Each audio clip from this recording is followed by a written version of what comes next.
Hi, I'm Sarah from The Upcoming. Such a pleasure to be Hi, able to speak to Sarah. you today. Hello. Maybe you could just kick off with a brief introduction to The Serpent Queen, an absolutely incredible series. What can audiences expect if they watch it? Oh, what a tough question. To sell The Serpent Queen. You can expect intrigue, passion, death, drama, love, war, betrayal. I mean, it's all in there, you know. Mm. And of course, you're no stranger to period drama, but this does feel like a kind of fresh twist on it, or at least a very modern and contemporary twist on a period drama.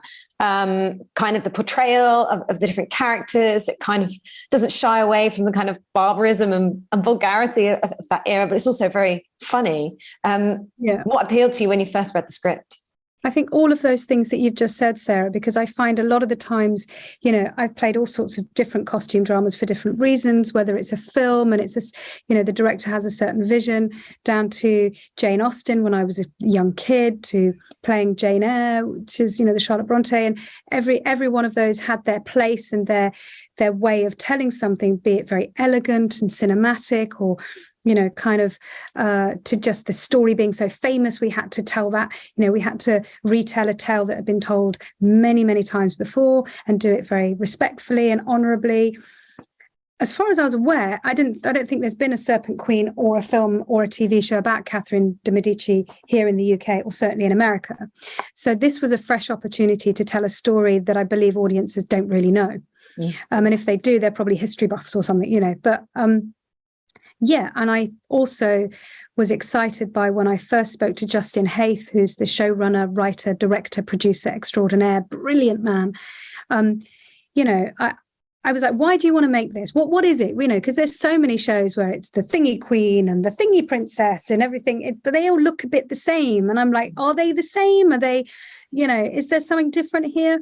And there was, so certainly Justin comes from film. He's written a lot of brilliant, successful films, and he's a novelist. And Owen comes from film and makes extraordinary television as well. So the combination of these two people, Karen Muller-Serow, the costume designer, comes from cinema. Jaquetta Levin makes a lot of films, who's the hair and makeup designer. I come from a lot of, making a lot of movies. So we have a different sensibility than just formulaic television, where you're ticking lots of boxes. Yes, it's a brilliant story.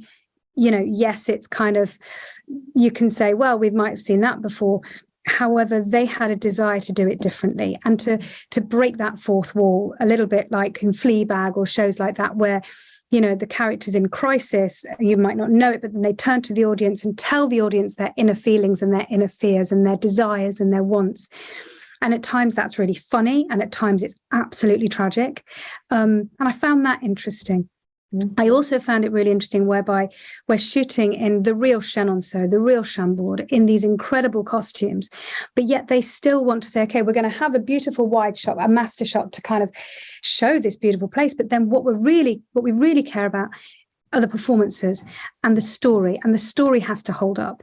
So in shows like Succession or The Wire, these kind of contemporary television shows, it's all about the story, like who's betraying who and who's got one up on who, and and the camera is very loyal to that and wanting to get in really close to the actors to feel those emotions. And so there'll be some days when we'd be on an amazing location, I'd be like, I can't see, they're not seeing the flowers and they're not seeing the crucifix here. And it's like, no, because we want to be right here on the actor's face. So I thought that was really brave. And coming to your character of Catherine, what a fascinating role to get your teeth into. And I love the idea of kind of going back to a historical figure. Not that people know that much about her, but going back to the way she had been written, and perhaps, through that kind of lens of any kind of woman who steps outside her box, was a witch, or she was always a villain, and kind of retelling it from her point of view. So how did you see her, and how did you prepare to play her in terms of research, or going back to Leonie's book, or looking at the script? Yeah, I think firstly, the audiobook was very helpful. So having read the script originally, then it was like, okay, time to do the research and listen to all that, which blew my mind. And season 1 only covers a tiny section of the book, which is extraordinary, really. And I think in regards to kind of how she's described as a villain, it's all down to interpretation. She does some pretty questionable things potentially, but she does them. The question she's asking the audience is, how would you have done it differently? Tell me what you would have done. And I love that. And there's always that question mark above every action she has, because you see things Justin's so clever. And I don't want to give away any spoilers, but you sometimes see things from different perspectives, not just always Catherine's.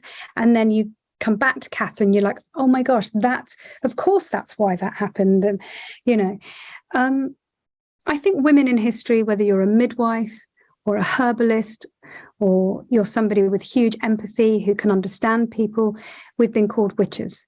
You know, anybody with power, you know, kind of white Western men, when they went and colonized other countries, if we saw indigenous people burning incense or, you know, worshipping the earth, they were, you know, natives and they were bad. I think for Catherine, what she was doing was always advancing her intelligence. How can I learn more? How can I be better? How can I be a better mother? How can I be a better leader of this country? How do I, you know, fight the people that want to kill me? You know, everybody wanted to murder her every day. Her, you know, her life was always in danger. So she's always got to play this wicked game of chess, you know, just frightfully intelligent, you know, possibly the most intelligent person in the room at all times. So how is she going to not make herself weak amongst those people, and also highlight the fact she's super clever, and therefore they've got one up on her because of that?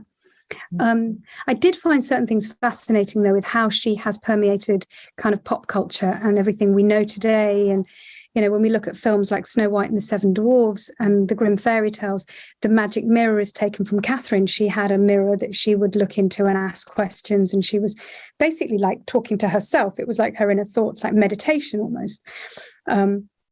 The Italians were known to be these incredible poisoners, you know, very clever with all of that. Did she poison? Did she not? She had these people with her, you know, so when you see the poison apple in Snow White, that came directly from her story, that she was the first person to ever wear black in mourning because she didn't feel like celebrating, and she didn't feel kind of like a bride of Christ in that way. So, you know, that's where Queen Victoria got that from. So, I mean, there's so many things where you're watching the show and going, oh, she was the first person to wear knickers. Nobody had worn knickers before her. She designed them and wore knickers because she liked to ride her horses, you know, and she rode side saddle. And, you know, she brought a knife and fork to France. They'd never had a knife and fork in France. She wore high heels for the first time. She designed all the gardens. She was a mathematician. She was an astronomer, an astrologer, and she sought out the cleverest people in the land to work with, really. She's just really bright. And coming to the cast, I mean, I just love how it's, you know, obviously, you know, got the main characters, but it's also very much an ensemble, and the diversity in the casting, people, you know, veterans like Charles Dance, right through to kind of sort of up and coming faces like Liv Hill, who in particular just, you know, really kind of knocks it out the park as your younger counterpart. So, you know, what's it like working with them in particular? Well, you weren't sharing scenes with Liv, but, you know, on set. Liv, well, when I knew Liv had been cast, I jumped around the room because I just think she's extraordinary, and I'm a huge fan. And I just could watch her in anything. She's just amazing. And I think she really does knock it out of the park. I think she smashes it. She's just her, you know, she's just amazing. And when I was watching the show, I didn't want her to leave because I don't like watching myself. And I was like, oh, I just want this bit to carry on because then I can watch Liv some more. I think she's extraordinary, as is Ludovine, who plays, you know, Diane de Poitiers, and Enzo Silenti, and Antonia, who plays Mary Queen of Scots. I mean, gosh, you know, Danny, I mean, who plays Duke of Bourbon. I mean, they all smash it. I mean, there's not every day on set. I was, you know, really impressed with the actors that, you know, Liv's done quite a bit, and it really, she's very grounded, and she just brings a huge amount of dignity to her performance and her behavior on set. And yeah, I think she's amazing.